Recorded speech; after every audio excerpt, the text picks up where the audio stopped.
you're probably not going to find a bigger James Harden fan than me. Whichever team has the best win streak gets the highest pick. I was hearing people on the street talk about how bad the Pistons are, and now they are the 1 seed. I would definitely not confront him on it, though. They have 16 losses in a row. Injures Wemby in a bad way will be the most hated player for a long time. Felt like there was too much curling. Okay, welcome back everybody to the Onside Pod. We're changing up the format a little bit. We're kind of switching things up, trying to get on a more consistent basis. So we're kind of going to run through a host of categories that will stay the same, and we'll basically just be on a weekly rhythm where we kind of every Monday get together and discuss some of the biggest moments in sports. We'll keep things tied pretty closely to the major sports going on. So right now, NBA season is in the swing of things. I know MLB spring training just started up, so we'll wait for that one in the spring, obviously, and start talking more about that in the later months. But yeah, for right now, focusing on NBA and then also the Winter Olympics, which just happened. We'll talk about that maybe more near the end. But yeah, we're gonna make sure to cover all the sports. We'll get a little tennis in there. We'll get some footy in there. Like you said, Winter Olympics. MLB spring training, it's been great. I saw they're testing out the new automatic ball strike system. Things are happening in the world of sports, and we're gonna be here to recap everything. So only thing I'll say now that you brought it up, the Guardians have a switch pitcher. Not switch maybe is the right word. He doesn't pitch right and left-handed, but he's switching something. He pitches submarine and also more of a normal typical throw style. It's unique. It's really cool to see. Also, it's jarring in a good way in spring training. That's right. I would love to do something and figure out how much spring training bleeds over into the regular season. Like, is it a good predictor? I really have no idea. Yeah. Who's to say? I can't imagine so though. That's fair. Okay, so I vote. Let's jump in. Yep. So we'll start. Like I was saying, we'll start with. We're going to talk about the major sport, which right now is the NBA. So we've got a lot of different topics to go through. Just spend a couple minutes on each one. First one, I'll take the reins here. I'll give you some time to talk as well. But this is the biggest riser from a team perspective, like I said, in the NBA right now. And I had to give it to my Cleveland Cavaliers, especially in the last week. Everything was going great. I was really, really excited to talk to them up until yesterday during the day. They lost to the Thunder, had a really tough game. I was trying to figure out how to rationalize it in my head, the loss that we had to the Thunder. And there's always a good reason. There's always a great reason. For this game. We shot 33% from three, which 10 years ago would have been probably pretty normal, but nowadays not good enough. Thunder shot 51% from three, hit 21 threes. Good job. Good for them. Really in the first quarter, it felt like we lost it. We could not hit any shots. And but this isn't really just to talk about the loss to the Thunder. Otherwise, obviously we have James Harden starting on the team now. He has looked basically his prime. He's looked awesome, a different type of player than he was in his prime, I would say. He's been more on the distributing side of things, the way he's looking to some of these younger players on the Cavs. He still has his very, James Harden style of like strong drives to the hoop, and then is now able to dish out to a lot of our 3-point shooters. It's beautiful to see. It's been awesome. What are your thoughts? I wouldn't give it to anyone except the Cavs, our biggest riser for the week. And here's another, you mentioned the 3-point percentage difference. And when the Thunder shoot 51%, which feels like it happens more than it should, especially as a fan of a team in competition with the Thunder. But here's another reason for you. It was a day game, and the Cavs played, I believe, 3 games this week, and it was a short week. So it was Thursday. I think y'all played Saturday and then Sunday in the day. So it's like, how are you expected to play on 10 hours of rest? That's completely unfair. Really? Yep, we have a crazy March too. The Cavs are playing basically every other day. It feels like all throughout the month, which is really fun as a fan, but as a player, I can't imagine. Yeah, dude. You think about it's crazy. Yeah, and I think we'll talk about this more a little bit later as well, of just like the intensity of the modern NBA. But all that aside, the Cavs you can talk about the honeymoon Harden thing and how anytime he joins a new team, feels like you kind of always forget some of the downsides of James Harden. And you're probably not going to find a bigger James Harden fan than me, even anyone in Cleveland right now. So there is something to be said for that there's a chance this isn't sustainable, and both Mitchell and Harden have had their poor moments in the playoffs. But probably even 3 weeks ago, the Cavs were like that team, one of the faces of underperforming in the league. Whereas last year they were the 1 seed in the East. This year they were like the 4 seed. I think they even dropped to the 5 at one point, and it just felt like everything was not clicking. They made the Harden trade, and I mean, it felt like reactions were mixed. Garland has been a Cav for a minute and has been a solid part of their team. And the narrative was always, once Garland comes back from his injuries, we'll be good. So now we're trading the guy away that we've always been waiting for. But you got James Harden, and he's as durable as it gets and has been. He's basically clicked right in. He's supercharged the offense and not slowed anything down, and allowed Donovan Mitchell to be just as good as he's been. So yeah, they're my biggest riser. Weight off of Donovan Mitchell's shoulders for sure. Also acquired Keon Ellis. He's been great. Go Cavs. Go Cavs. Who you got for your biggest faller? So man, the NBA it's a weird season right now. There's a lot of teams that if this was a wide time horizon since the start of the season, there's a few biggest fallers. Like Utah is a big one. I thought they were going to be competitive, and then, which we'll get into, they are solidly uncompetitive right now. Then there was the Phoenix Suns, who I thought were going to be uncompetitive and have been extremely competitive. And then Dylan Brooks just broke his hand and is going to be out for, probably a long time. I don't know. I don't remember if it was just shooting hand, but it feels like it's going to be a long injury. I think they gave him like 4 to 6 weeks nowadays. He's a dog, so he'll want to get back on the court as soon as possible. But Devin Booker has been good, not great, and also just got hurt. And while they have been more competitive than I expected, they're still kind of in that no man's land. And this past week, especially, has been rough. But honestly, I can't think of a bigger faller than the Sacramento Kings. They have been a play-in style tier team for the past 3 seasons. This year, they are the worst team, I think, in the league right now. They're on a 16-loss streak. Sabonis is out officially for the season. Hunter is out for the season. Levine, I think, is out for the season.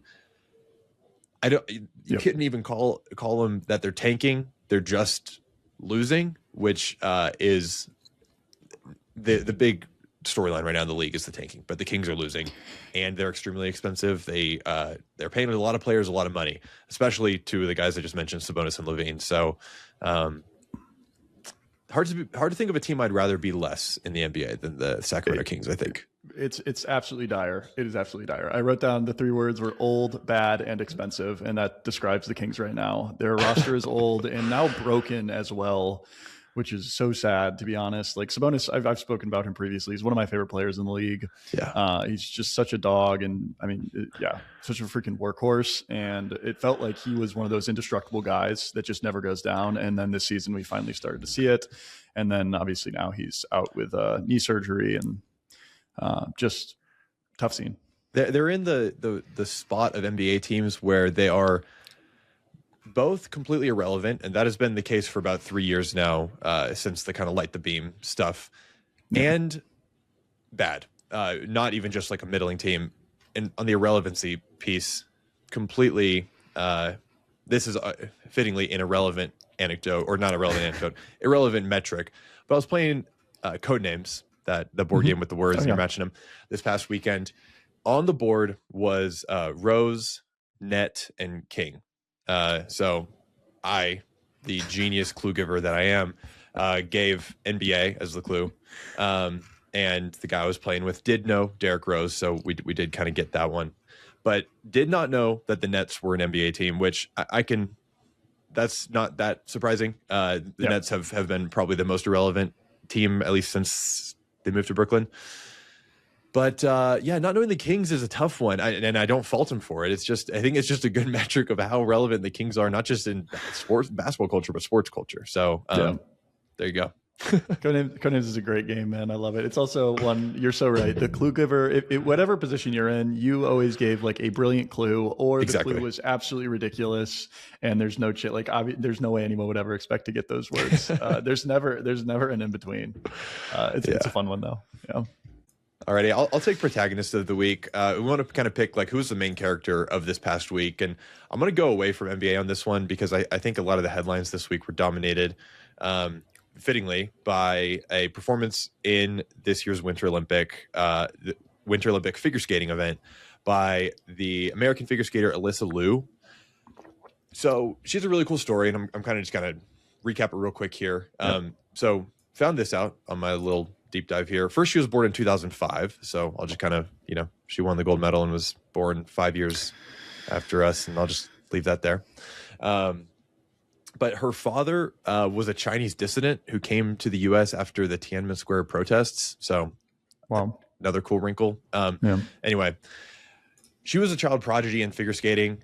She won the U.S. national championship when she was 13. She was like the first woman to complete a quadruple jump and triple axel in the same program, and was just, she was on it was like LeBron. She was on the cover of Sports Illustrated, was on Time magazine. Like, she was the big story in sports, especially women's sports, for a little bit there.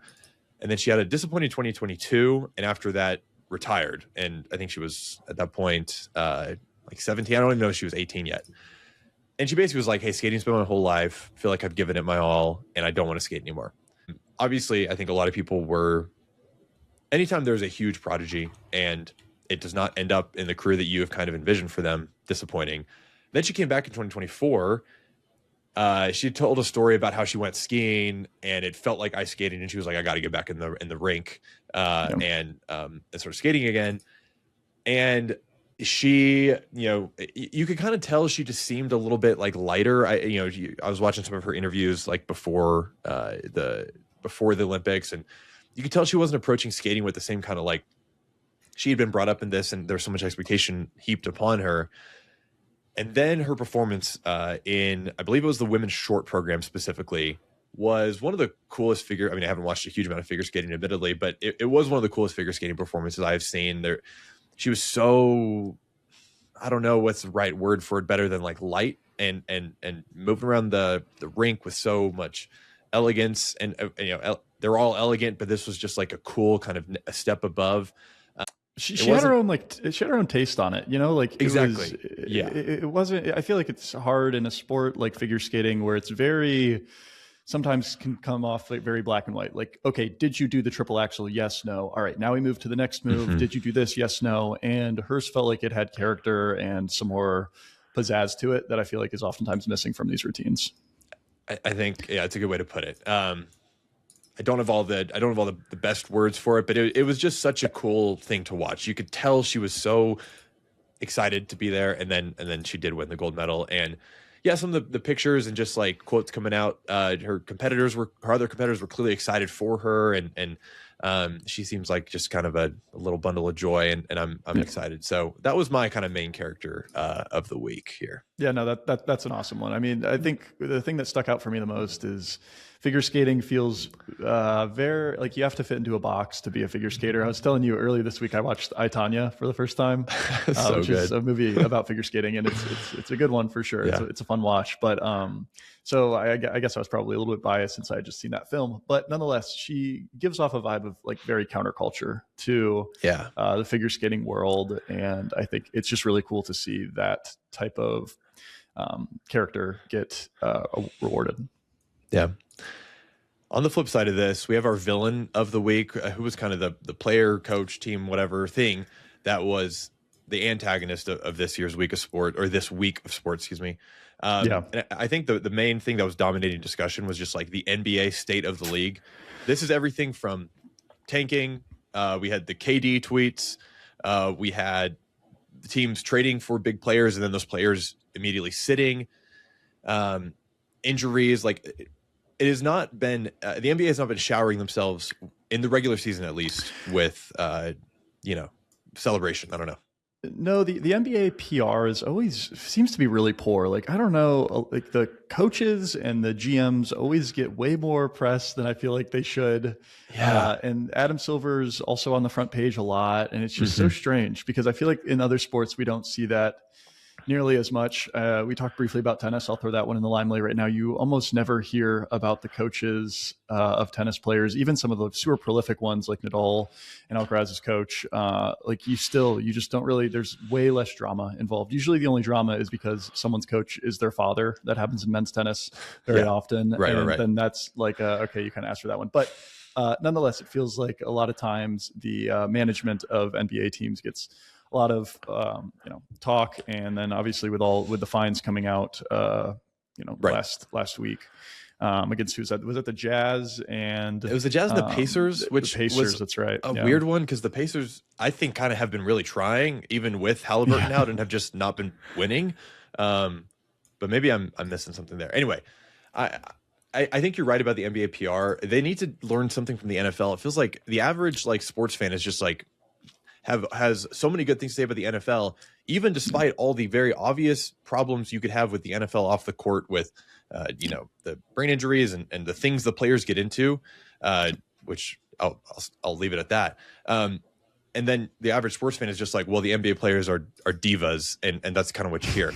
And I understand, like, there's a load management, and they get paid the most, and there's all this stuff. But so here's what I wanted to do to you, Kyle. I scoured the internet, and I found a million proposed fixes for the NBA.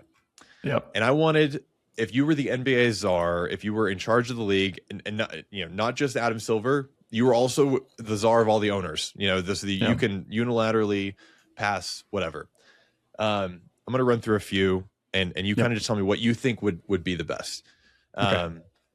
So the first one is a shorter season for the NBA. So going from, it's 82 games now, going from 65, going to 65 games, and then having each game on a designated day. We have Monday Night Football, Sunday Night Football. These are events, doing something like that for the NBA where it's Tuesday night is basketball day or whatever. Trying to fix tanking by doing something flatten out the draft odds, where there's you kind of eliminate incentive for a team to be the worst team. And you have the same odds now for all that. Similarly, if you are viewed to be tanking, you then lose chances in the lottery. So in that big ping pong ball machine where they pull the lottery balls out. Yeah. Now there's another lottery to determine whether or not your team was considered tanking. And if it was, then you get a worse lottery. Yeah. Okay. Yeah. Okay. I'll hear it. So that's 3. Number 4 would be no draft anymore, where they just go straight into free agency. And I'll leave it at that. You can determine the pros and cons of that if you'd like. Next, moving the Los Angeles Clippers to Seattle. And it would, it might not fix a lot. I think I just want to do it. I'll hear that. Yeah. Yeah. And all right, I got 2 more. 32 teams, 4 conferences. We add in Seattle, Las Vegas. Switch up the conferences however you'd like to. But now maybe we could do Northwest, Southwest, Northeast, Southeast, something like that. Okay. Yeah. Last thing is make the NBA Cup a bigger deal. So if you place in the top 4 or maybe top 2 of the NBA Cup, the midseason tournament, you then get some rights in the draft. So maybe the best, whoever wins the NBA Cup gets to pick second or something like that. I don't know exactly what the mechanics of that would be, but make the NBA Cup more important through incentivizing with the draft. And maybe this also reduces tanking. So that was a ton. Real quick, shorter season, flatter odds. You can lose lottery picks if you tank. Clippers to Seattle. Sorry, Los Angeles Clippers. But also, you're welcome, Seattle. You got the Lakers. They're fine. Yeah. 32 teams, and then NBA Cup gets top picks. So of those brilliant solutions. Of those, I actually do. Unfortunately, I kind of like shorter season. I'll put flatter odds at the top. I think just keeping the teams, you shouldn't get penalized for creating a great team and then winning versus, a team that has put together a poor program. You sleep in the bed you make, something like that. Sure. I've always thought that it's too favored towards the bottom, the higher the good picks are. And a shorter season would also help with tanking. I mean, there's a reason we don't really talk about tanking in the NFL because they play whatever 16 games. So it's like not an issue because every game matters, even for like the teams on the bottom. Usually, I mean, obviously you get some towards the very end of the season. But I mean, I think the main issue with the NBA is that this is happening in February and, you're still going to play right after we start focusing on the league from the NFL, the NFL Super Bowl and it's done. Yeah. So those would probably be my two favorites from that list, but I'm going to throw you a curveball one that's my pick. And that is so of the teams that don't make the playoffs, the teams that make the playoffs, they can probably have the same incentives that they've always had. I think whatever, that's fine. Okay. The teams that do not make the playoffs, whichever team has the best win streak by the end of the season gets the highest pick in the lottery. Oh, that's fun. So within the last, 2-3 weeks, there is very much an incentive to win. When you're, and you would never know, right? Like even if a team's on a 10-game win streak, if they lose that last game at the end of the season, you would very much like to win your last game of the season because that may bump you. You have no idea what that's hilarious. Out like. I haven't really brainstormed it too much, but it was just like off the top of my head, that's where I went, and I think it's like a fun idea. So I'd like to dive more into it. But there's it would be very funny in a lot of ways. It would be very fun in other ways where these teams are fighting it out. Inevitably, though, someone's gonna have to play like OKC or something last game of the season, right? But they were on an 11-game win streak, and but would OKC care about that game? Because they're shoe in for the top seed in the West, so they maybe don't care about that game, and so now you have it flip flopped where the bad team that you would expect to be tanking is now very much wanting to win against a good team like OKC, and that that's fun. There's ideas like that exist, and I think they're afraid of them because the PR of it, like that would look ridiculous if they actually did something like that, and people would immediately hate it because it's different. Yeah, the end of the season being kind of weird. There is precedent for that, even in the NFL. Like the NFL, like week 18, it's like half the teams are sitting. They're not even just their starters, like their quarterback, like the face of their team. So it's not like the end of the season is this, holy ground that we cannot, ignore. That's kind of a fun idea. I have not hashed out the edge cases of it, but neither have I. I agree with you that Adam Silver needs to do something. Like even I'm thinking the pitch clock in baseball probably seemed like a ridiculous idea 15 years ago. And now I'd say, not unequivocally, but the majority of people would say it's been a good change, and baseball has been more in the limelight recently, and I think the pitch clock is at least one of the contributors to that. So let's do something. But speaking of, I don't know, not late game moments. Let's go to our late season. Our best late game player or moment of the year. And this, I think, first of all, wow, what a spectacle the Winter Olympics was, specifically looking at hockey. I think I'm a bigger fan than the normal sports fan even, of the Winter Olympics. I love the grit of it. Like all of the sports are so dangerous and like mind-boggling. Like there's so many guys that you never hear of that are paralyzed from the neck down from a skiing accident. And at one point they were going to be this next guy up. And so I just really I think about that every time we're giving these guys their flowers and girls their flowers. Would you like more sports to be like that? Like more paralysis? Absolutely not. But I respect it, and I'll say that much. But I think we're probably going to be on the same page here. There was a lot of awesome late game moments. I've got one that I'll talk about later, but I think for both of us, this is going to be the hockey, men's and women's. As an American, it's hard not to be proud of our country representing first Olympic gold for the U.S. men's team since 1980. Which is the Miracle on Ice that the famous film is based on. Will there be a famous film based on the 2026 Winter Olympics? Matt, what do you think? It's doubtful. There's some good imagery, like the guy who scored the golden goal without his front two teeth and all the press conferences. Like there's some things you could pull, maybe a 30 for 30 documentary or something. But also that feels like rubbing it into Canada. This is their national sport after all, and they did just lose twice in the finals. Brutal in overtime.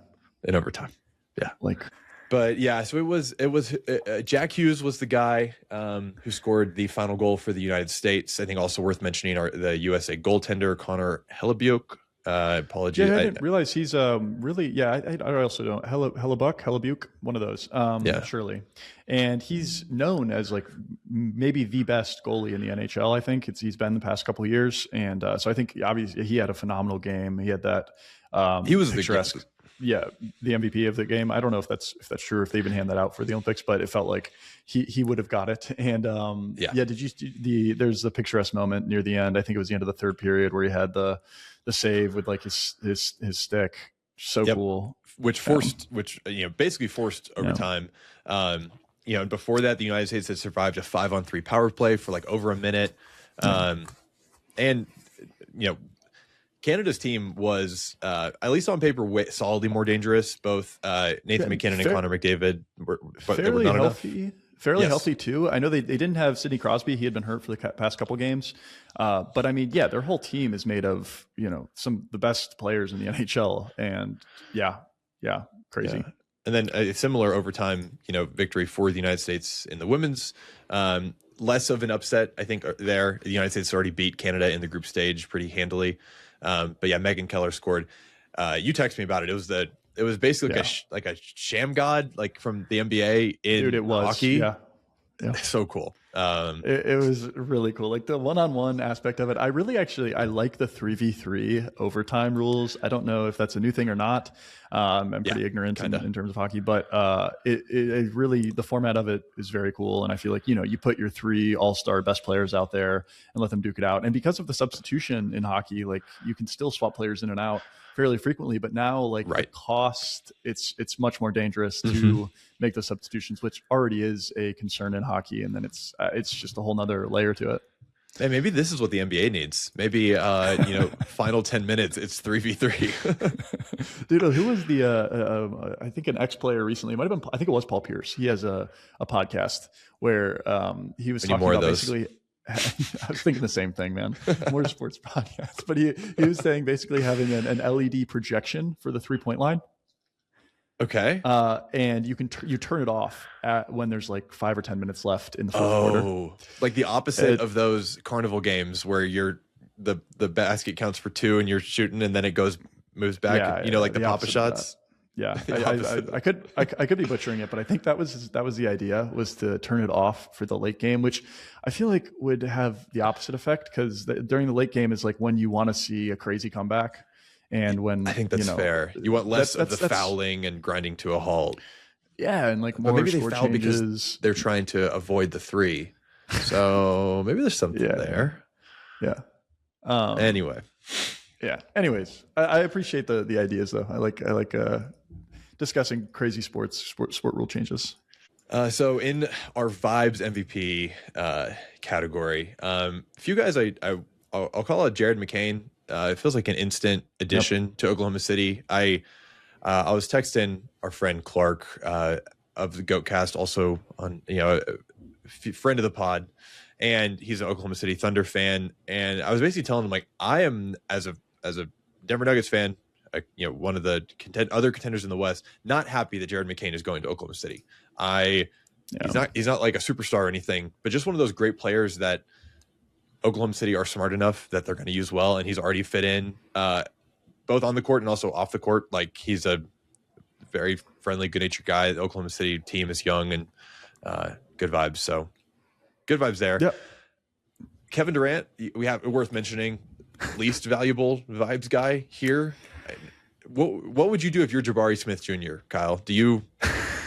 How do you react to this? Dude, the whole thing is so ridiculous. This is referring to Kevin Durant and his Twitter burner accounts that were leaked. Like, oh my gosh, you have to not believe it, right? If you're his teammate.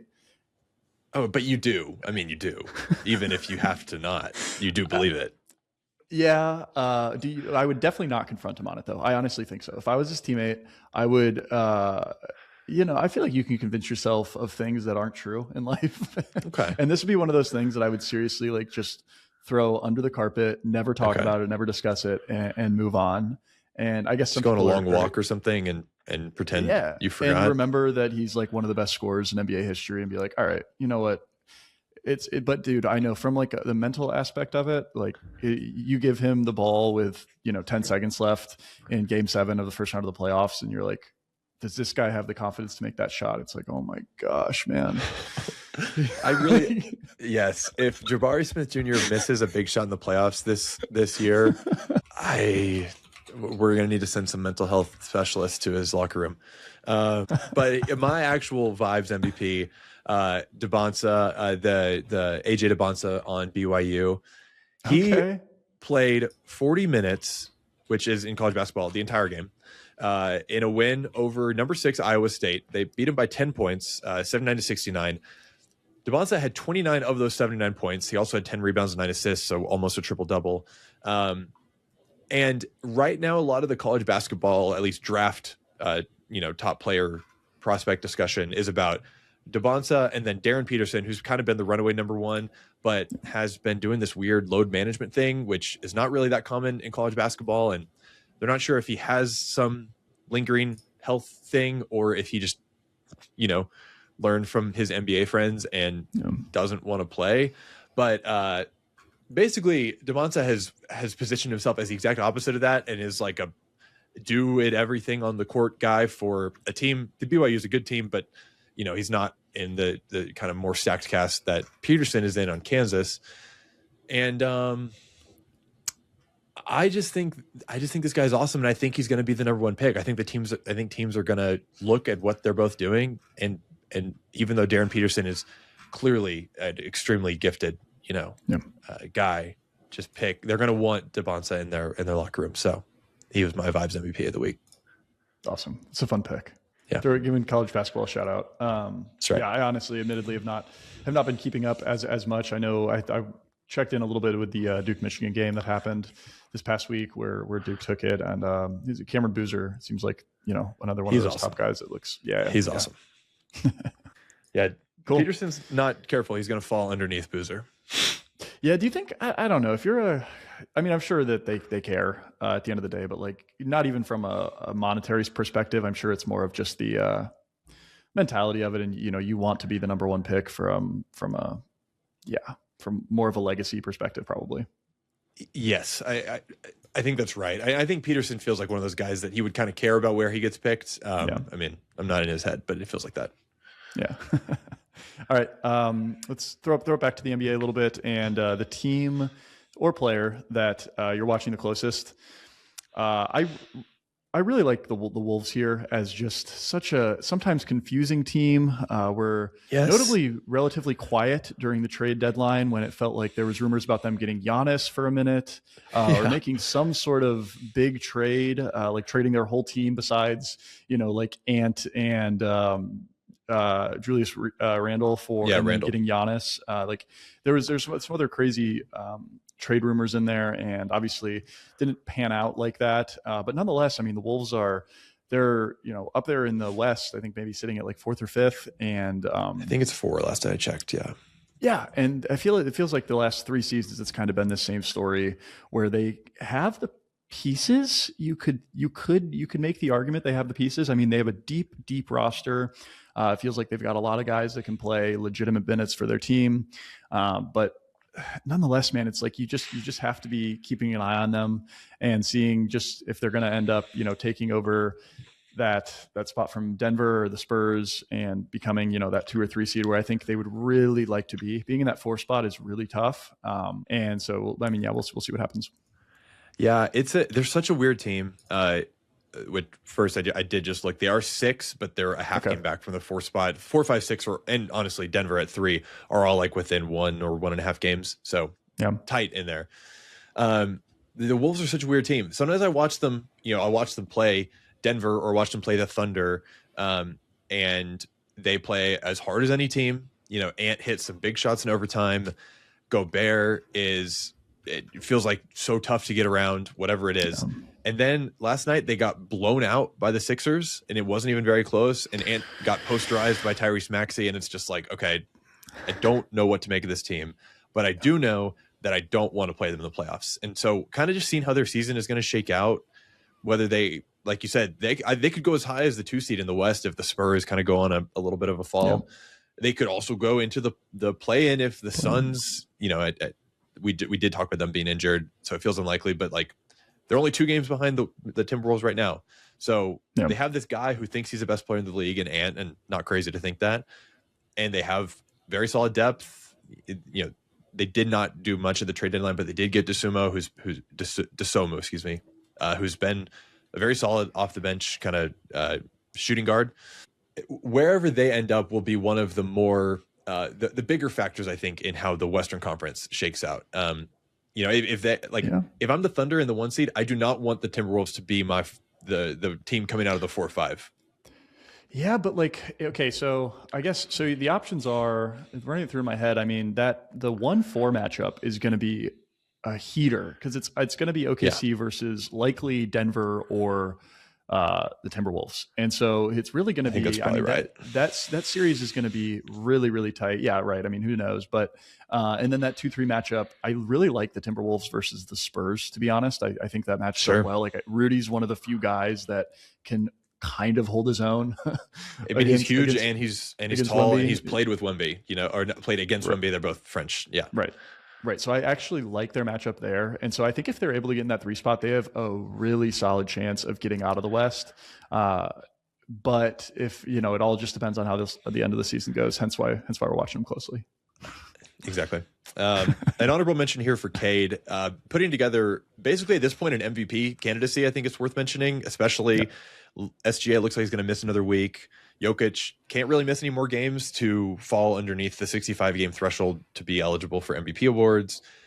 And the Pistons are putting together an extremely solid campaign for the 1 seed. They're 5.5 games ahead of the 2 seed Boston Celtics. The Cavs are surging, as we know, but it looks more likely than not the Pistons are going to end up with the 1 seed. And we do got to start talking about this Pistons 1 seed from 2 years ago turnaround, as I was hearing people on the street talk about how bad the Pistons are, and now they are the 1 seed. It's wild. It's wild, man. They're sleeper pick. They're so good. Yeah. So I'm going to jump to my performance of the week right now because that's also it's going to be Cade. He on Thursday put up 42 points, 8 rebounds, and 13 assists on the Knicks. Just an awesome performance. Super efficient, man. And he was hitting so many shots late in the game that mattered. It was really cool to watch. So I felt like, while we're talking about him. Exactly. Yeah. If Jokic, SGA don't make the end of season awards, I think my pick right now is going to be Cade for MVP, which would just be, very deserved and an awesome story. It'd be an awesome pick. Yeah. Yeah, I'd be sure. I think for the kid. My pick before that, it was going to be Donovan Mitchell for MVP, but I unfortunately I feel like that ship has sailed, especially with the Harden trade. But man, before then it was in the cards for sure with like Garland, Hurd, and Mobley and Allen. It felt like it was his story, but no longer. I also like Cade as my sleeper pick. You never know with the Cavs. Last year they opened with a 16-game win streak. So or last year, last season. Yep. Speaking of ridiculous stats, we'll do the flip side of that. Our most ridiculous stat of this week, it's got to be the Kings loss streak. I just looked, and they have 16 losses in a row. Dude, they might not win again. They might not win possible. Again. They're out. They're somehow they're not. They're not. It doesn't seem they're obviously tanking, and they are out tanking all the teams who are trying to lose. Yeah, it's impressive. It's generational performance here from Sacramento. I did also just want to shout out the amount of season-ending injuries we have had. This is not a statistic we want, but still a bit ridiculous. Like Triple J got shut down, Anthony Davis got shut down, Sabonis, Levine, Kyrie also they just announced is not coming back. Steven Adams, Giannis and Dame, are they coming back? I'm not sure. And then there's a Tatum side of this where it's like, he might come back. He might come back. It's a weird time in the NBA right now for injuries, and people smarter than me, I'm sure, are trying to figure this out, why players' bodies are breaking down so much. Yeah. Part of me thinks, is there a level of explosiveness that's been added to the game more recently? Is it potentially like Dude, hear me out. All the 3-point shooting, there's all these micro jumps that you're making that you used to never make. And now, like, think about all of the practice reps, and they're all jumping, micro jumping during all these little jumps. And every time they're adding a little bit of stress and tension to and those, teams are, adding to that stress. Teams are now picking up full court a lot more often than they used to. Yeah. There's so many of these guys that are like in the league now that they're not just big, like, they in the 2000s there's always like a team who just had a big guy who like couldn't move but was in the post. Now it feels like that version of that is a guy who is 6'8", can move laterally really like fast. The exact, yes. He's so explosive, and he's a huge man. He's probably close to 300 pounds. He's like 250 pounds, and their wingspan is huge, and it just requires so much to just do basic things like move the ball up and down the court. Like there's no easy parts of playing the NBA anymore. And all that wear and tear is tough. So, but I don't have the solutions. But I just wanted to, note the injuries are piling for up. Sure. Yeah, it's a ridiculously sad stat. All right, I wanted to move on to. I kind of added this in our notes last minute. Just a space to give a quick take. And I haven't vetted it that much, but I wanted to vet it on the podcast. This take, which is the Eastern Conference in the NBA now better than the Western Conference? Wow. What are your thoughts? Dude, obviously, the Thunder are still the best team, but like depth-wise, is the Eastern Conference is the Western Conference actually better? I don't know. I've been disappointed with some of these teams, like the Nuggets, Rockets, Lakers. Yep. All underperforming for sure. The Rockets, absolutely. I expected them to be right up there with the Nuggets and apparently the Spurs, the OKC. I mean, the Spurs they've been a bit more of a surprise. Yeah. But I think with a healthy Tatum, healthy Halliburton, which I understand there's two conditionals there, but I really honestly do think that sets me like very clearly, yes, the East is better. But even counting Giannis, a healthy Giannis as well. Yeah, but a healthy Bucks, I don't know. I'm not as fair. not as gung ho about the Bucks in general. But I think the state right now, I'm still going to give it to the West, at least at the tippity top. The cream of the crop of the West is still better than the Pistons and the Knicks, and unfortunately my Cavs right now. I would still take. Honestly, I like the Nuggets. We'll see how the Spurs end up, but there's still a bit of a question mark in my head. I mean, we'll see what playoff Wemby's like. I mean, I think it's fairly well known, right, that like the game just gets much more physical in the playoffs, and how a man with levers that are 8 feet long deals with that. Will be interesting to see. I've been saying this. This is my take. The player that inevitably, and I don't want to speak it into existence, but I mean, every player, every athlete gets injured at some point in their life, and the player that injures Wemby in a bad way will be the most hated player for a long time.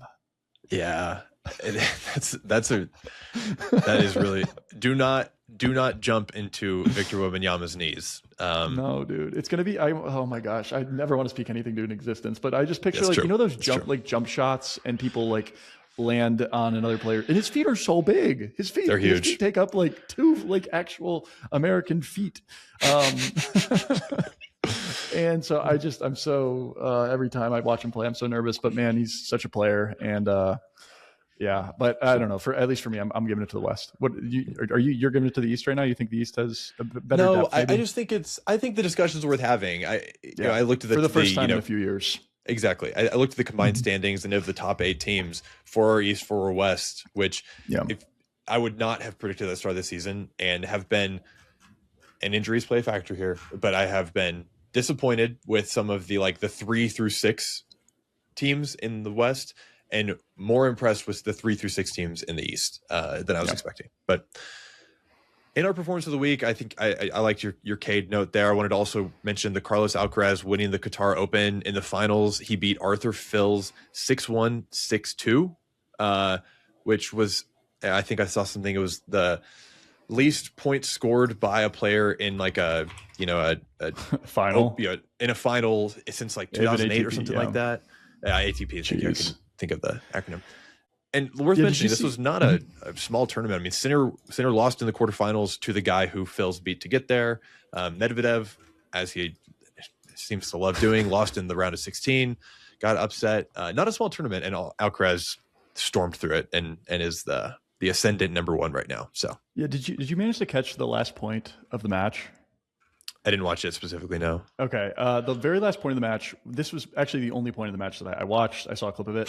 We did the opposite. Alcaraz hits, like, you know how a lot of times if a player hits like a really poor lob and it's like in the front of the court and the other player has like a very clear smash, a lot of times they'll just kind of give up.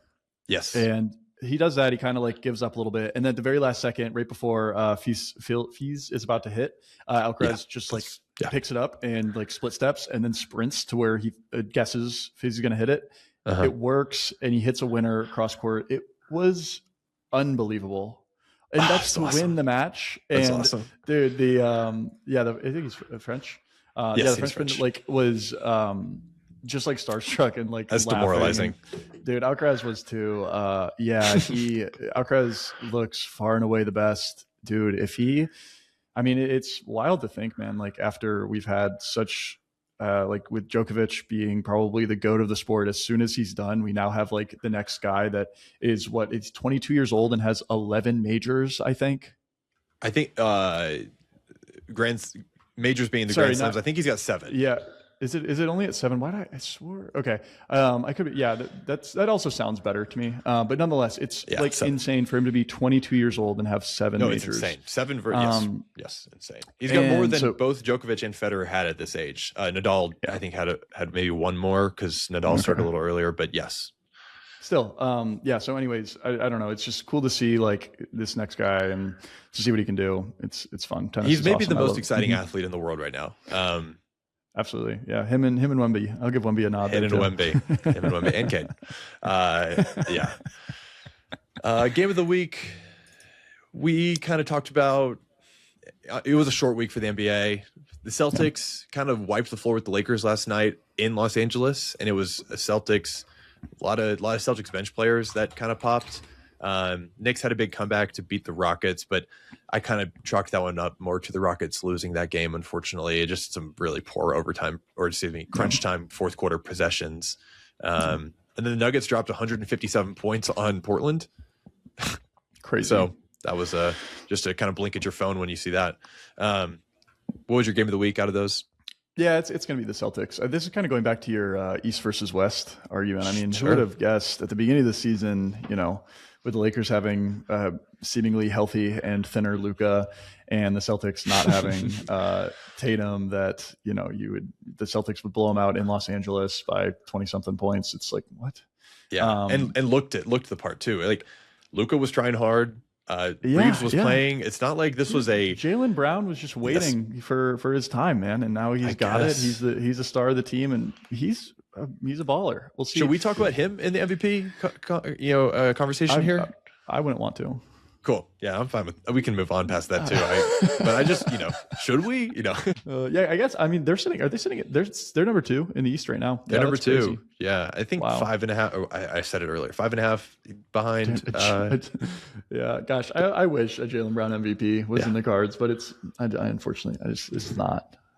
I would rather a D Mitch MVP. I would feel bad for Tatum, frankly. You don't want that. Get injured and then your like partner on the team gets MVP. Number 2 guy gets MVP. Yeah. Oh man, that'd make next season ugly. All right, let's keep it moving. Most exciting sport moment you watched, sport agnostic.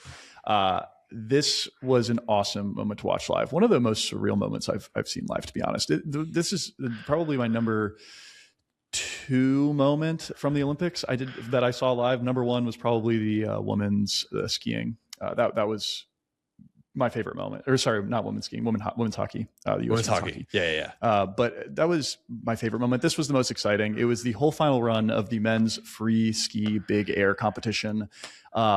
If you watched a bit of this, or really any of it ever, a lot of times these guys fall. Like inevitably, they'll do a big trick and they'll land, and they won't land it. They're almost always okay, but nonetheless, you don't see, you maybe see them land 60%, they miss 40%. Dude, the whole final run, the last like 8 or 9 ski attempts, they were all landing these ridiculous tricks. Mac Forehand, who is an American skier, he landed the first ever, and I had to write this one down, nose butter triple cork 2160, which I understand the 2160 part. He went around 2,160 degrees. The triple cork, I think he does like 3 flips, or he does something else. And then the nose butter, when he takes off, he basically he starts the turn as his skis are still on the slope. Yeah. Anyways, he did the first one ever in competition, and so that put him in the gold medal position. And then there was one more guy to ski. His last name's Tormod, and he's a Norwegian. And he did a notably less spinny trick. As a fan watching, I was like, okay, that guy did a different trick entirely. Not and it's 2,160 degrees. No, definitely not. I think it was something in the 1,000. And and he ended up getting gold. The Norwegian did, and so Mac Forehand, the American, got the silver medal. And it was just so cool to see, man. Like every guy, even before those last two, though, were landing every trick they were hitting. It was so fun, man. And just like the overall. I don't know. It's a good energy. Yeah, it really is. Like after every time they come down, like all of them are clapping and laughing and just having a fun time, like throughout all of it. And it feels like they're kind of picking each other up and trying to push the sport forward, which is really wholesome and something that we certainly do not see a lot in our American cutthroat sports. But it was cool to see. Yeah, that is a little bit the ethos of freestyle skiing, I think.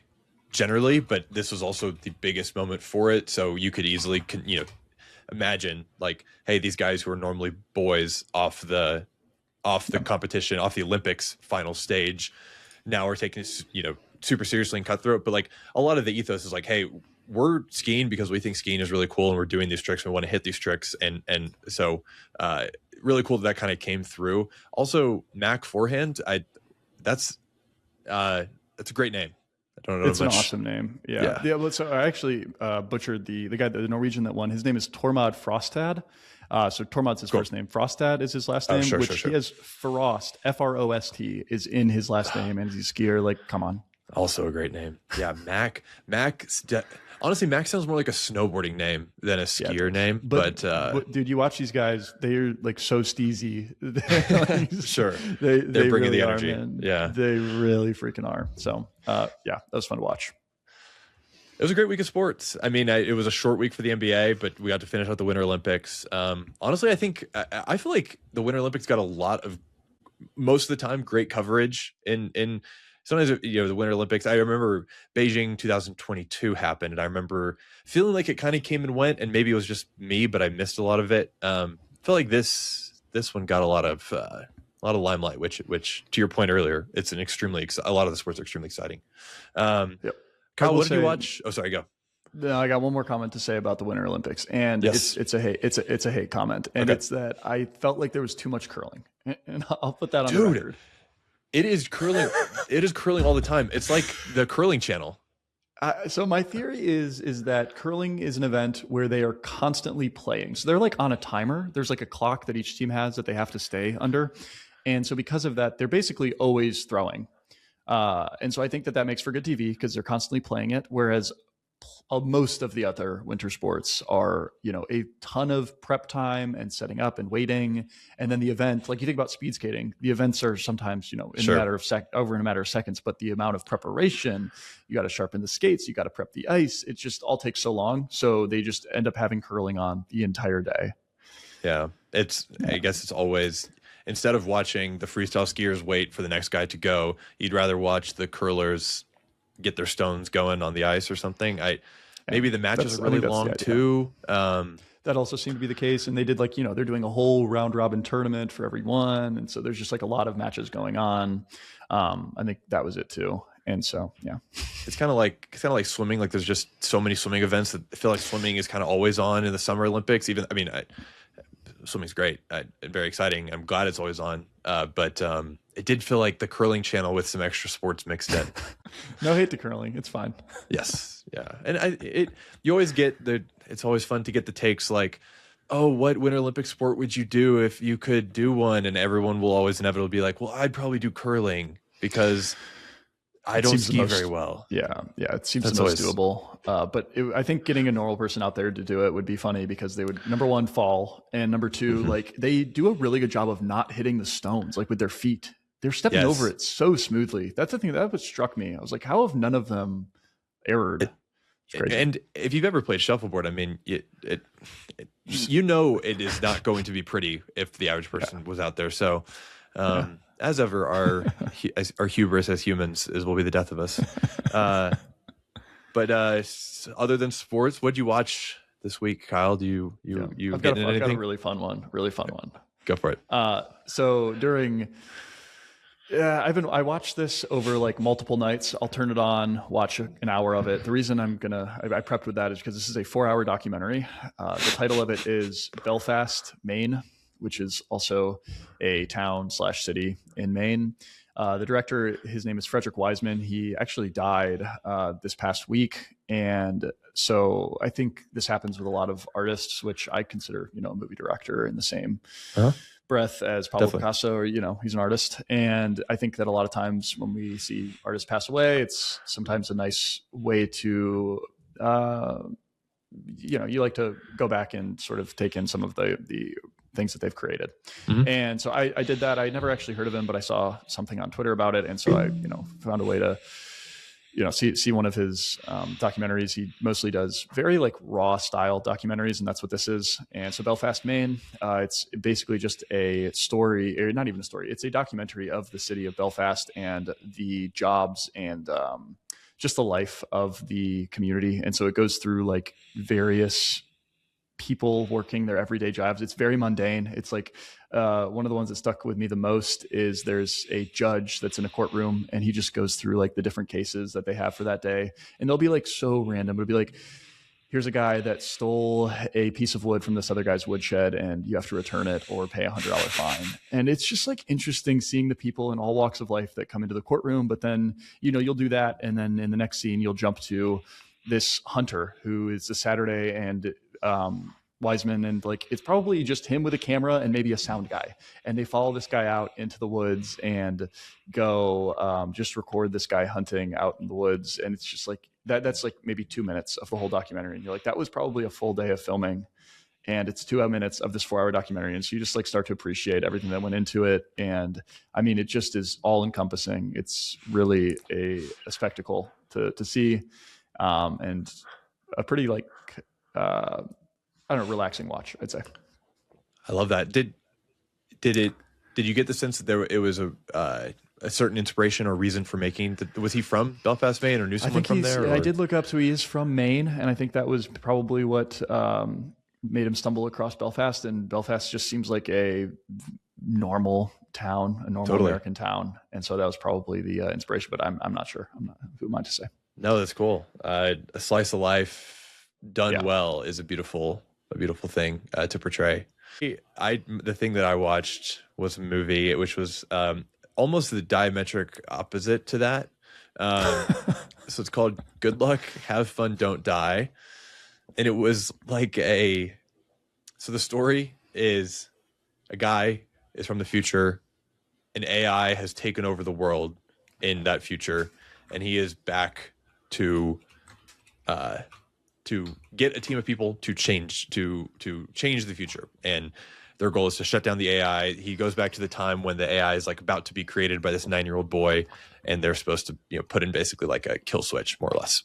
Yep. And it is an extremely over the top, flashy kind of sci-fi journey of them trying to get from that first scene where he comes back to the kid's house and the AI. And this AI is like sentient, and so it's putting these things into the world to like protect itself from being killed. This is kind of like the baby Hitler paradox of like, if you killed baby Hitler, what would be different? And there at one point was a centaur, a massive centaur made of cats and hordes of teenagers that were basically zombies, and walking baby dolls and like sentient computer wires. It basically the exact opposite of a raw documentary about a small town in Maine. This was like an over the top kind of maximalist movie. But it was a good time. It was heavy-handed at parts, but it was not annoyingly so Preachy. It wasn't preachy, I don't think. Yeah. It was goofy enough and didn't take itself seriously enough that even when it was like, you could clearly, like a Black Mirror episode where it's like, okay, clearly you know what the Black Mirror is like skewering in this episode, Yeah. but it's done well enough and is not like too, preachy is the right word for it. So that was what I watched, but it was in theaters. If it's still in theaters near you, I'd recommend it. It was a fun watch. Yeah, it's cool. I was thinking about that just the other day, was the idea, the almost certainty that there's going to be a lot of film coming out soon that's anti-AI in nature. Sure. And it sounds like this is maybe one entry Of the into that. forefathers of that. Yeah. Cool. I'm going to check it out. I think it seems like right up my alley. Cool. Yeah, Sam Rockwell is the lead, and he's a good kind of charismatic, action movie, funny kind of action movie guy. Or at least he is in this. I don't know if he's really done action before this. I've only seen him in some more serious stuff. But The Green Mile, notably, it's like I actually haven't seen that. I haven't seen that one. Green Mile's a great one. Sam Rockwell's in that. Yeah, I think isn't like Iron Man maybe. He is, and he's in 3 Billboards Outside Ebbing, Missouri, which he has a pretty serious role in that. But yeah, that is cool. That's our week in sports and also our week in other things. Thanks everyone for tuning in. We're going to be here back in this space on Spotify, on YouTube in a week. We're going to do this every Monday, and we'll have a full week of NBA slate to go through. Might have a little tennis, some European football. We'll see where it shakes out. Kyle, any last words? Congrats to Norway for winning the Olympics. Good looks. Yeah. All right. Thank you, everyone. We'll see you on the next one. See you.